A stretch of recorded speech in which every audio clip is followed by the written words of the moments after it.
Financial experts are sounding the alarm of the potential impacts of the global trade war. And new warnings about a potential recession amid the trade war with China. Consumer sentiment plummeting to one of the lowest levels on record amid a fierce trade war. Retailers are warning of empty shelves with the 145% tariff on nearly all Chinese imports in place. We're a few weeks away from starting to see the early effects of what will happen in the transportation of goods. The crisis we're facing can't be overstated. Nearly every U.S. industry depends on Chinese imports, and that flow is now grinding to a halt. I wish I was exaggerating, but I'm not. According to the World Trade Organization, trade between the United States and China could decline by as much as 80%. Even the U.S. Treasury Secretary Scott Bessent has called this an effective trade embargo. That's why economists say a U.S. recession is now almost a coin flip. The escalating trade tensions between the United States and China pose a significant risk of a sharp contraction in their bilateral trade. Our preliminary projections suggest that merchandise trade between these two economies could decrease by as much as 80%. The negative macroeconomic effects will not be confined to US and China alone, but will extend to other countries. Unless something changes, this is going to be the biggest shock to our economy in decades. At the moment, our stores are filled with products that are manufactured in factories in China. But now, many of those factories have gone eerily quiet. I know several factories that have told half of their employees to go home for a few weeks and stop most of their production, said Cameron Johnson, Shanghai-based senior partner at consulting firm Tidal Wave Solutions. He said factories making toys, sporting goods, and low-cost dollar store-type goods are the most affected right now. While not large-scale yet, it is happening in the key export hubs of Yiwu and Dongguan, and there's a concern that it will grow, Johnson said. There is a hope that tariffs will be lowered so orders can resume. But in the meantime, companies are furloughing employees and idling some production. We're also witnessing an unprecedented decline in cargo shipments from China to the United States. Port of Los Angeles Executive Director Gene Soroka is telling us that essentially all shipments out of China for major retailers and manufacturers have ceased. This shipping collapse isn't just a result of tariffs or political decisions. It's also being worsened by a severe shortage of freight containers. In the past, U.S. imports from China were supported by a steady cycle of containers traveling back and forth.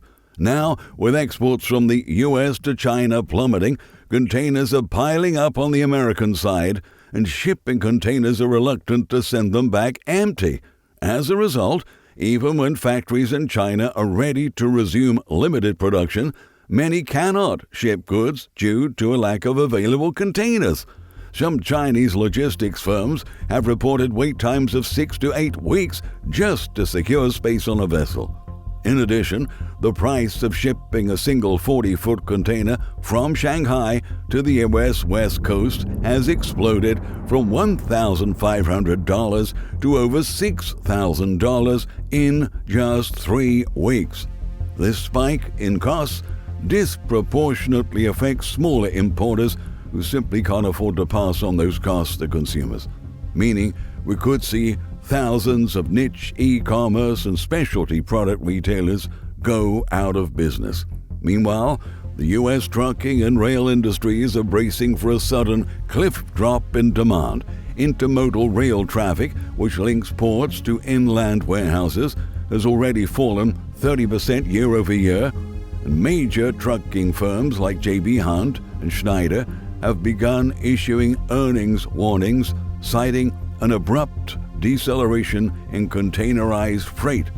But good news is that major retailers still have Chinese-made goods that they previously purchased to sell to us.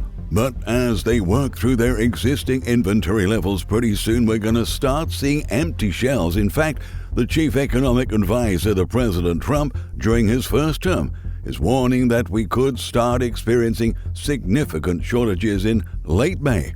People need to understand is the cycle from a good being sold in China, loaded on a vessel, sailed across the ocean, unloaded in the United States, put in a factory, distributed to a shelf, is about 8 weeks in the United States. So if you go back to the April 2nd date when the tariffs kicked in, you're talking about seeing the effect really May 2nd. So I would say the last couple weeks of May, you'll start seeing this effect here. So, we're a few weeks away from starting to see the early effects of what will happen in the transportation of goods. United States shoppers have already been scrambling to avoid potential price hikes by front-loading purchases of big-ticket items like automobiles, washing machines, and electronics. We've seen automobile sales at almost all-time record highs. So we see people buying automobiles because they're trying to avoid tariffs. They're buying consumer goods, they're buying washing machines, they're buying technology items.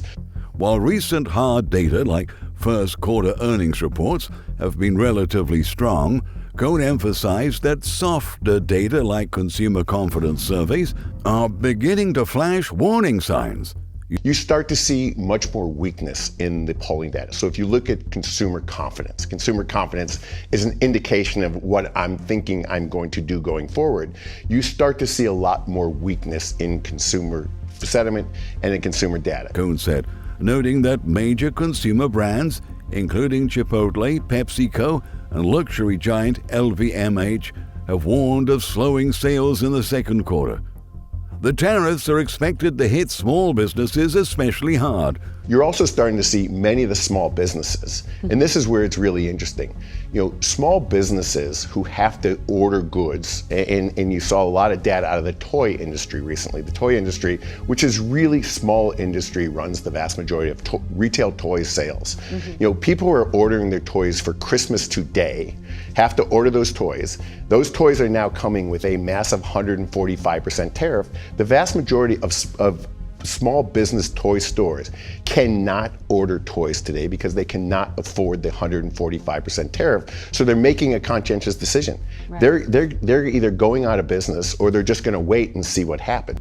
Last week, supply chain analysts and freight insiders echoed those warnings, predicting volatile weeks ahead with rising prices and thinning inventories. Some even cautioned that if pressure continues to mount, the consequences could ripple into job losses, stock market turmoil, and increasing tensions between global powers. To make matters worse, new data shows maritime container bookings between China and the U.S. have dropped 64%, according to Treasury Secretary Scott Bessent's remarks at a J.P. Morgan conference. Cohn also warned that tariffs are highly regressive, disproportionately hurting lower-income Americans who spend a greater share of their income on basic goods. Torsten Slok, the chief economist at Apollo Global Management, is also pointing to next month as the time when we'll be seeing empty shelves in U.S. stores and stockouts similar to what we experienced during that pandemic period. The economic impact of the tariffs imposed by the Trump administration will soon become apparent to everyday Americans and lead to a recession this summer.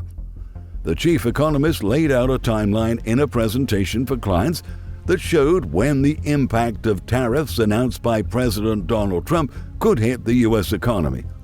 Based on the transport time required for goods from China, U.S. consumers could start to notice trade-related shortages in their local stores next month, according to the presentation. Slok wrote in a note to clients, "This will likely lead to supply gaps across various sectors, including retail and manufacturing." He emphasized that the ripple effects may not be immediate, but when they arrive, they'll hit hard, especially in industries dependent on Chinese parts and materials. In his note, Slok went on to warn that unless something changes, it's likely that we will soon see substantial layoffs in the trucking and retail industries. Approximately 80% of our toys are normally made in China, so that is one industry that will be devastated if things do not change. And according to industry leaders, many smaller toy and seasonal product retailers are already cutting back orders or considering shutting down altogether. The pressure is building quickly, and for businesses relying on low-margin Chinese goods, there may not be much room left to maneuver. It might be wise to stock up on essentials now before shortages become widespread. The president of a company that supplies major retailers with holiday decorations is concerned that his business could be ruined if a trade deal is not worked out soon. The clock is absolutely ticking, said Jim Gerson, president of the Gerson's Companies. That's an 84-year-old supplier of holiday decorations and candles to major U.S. retailers. The company, based in Kansas, sources more than half its products from China and currently has about 250 containers waiting to be shipped. We have to get this worked out, said Gerson, who's part of the third generation from his family to run the company, which generates roughly $100 million in sales a year. And hopefully, he said, very soon. He's right. The clock is ticking, and more damage occurs with each passing day. Unfortunately, it does not look like a trade deal with China is anywhere on the horizon at this stage.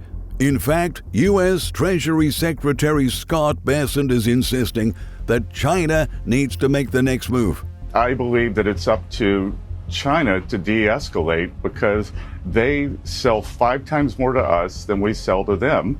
And so these 125, 145% tariffs are unsustainable. Many products made in China have already disappeared from Amazon. So let me offer a bit of advice. I suggest making a list of products you normally buy and items you think you'll need in the coming months. If any of those products are made in China, I would purchase them right now. I don't think we're going to see a trade deal with China anytime soon, and that means we're about to enter uncharted territory. Thank you for watching.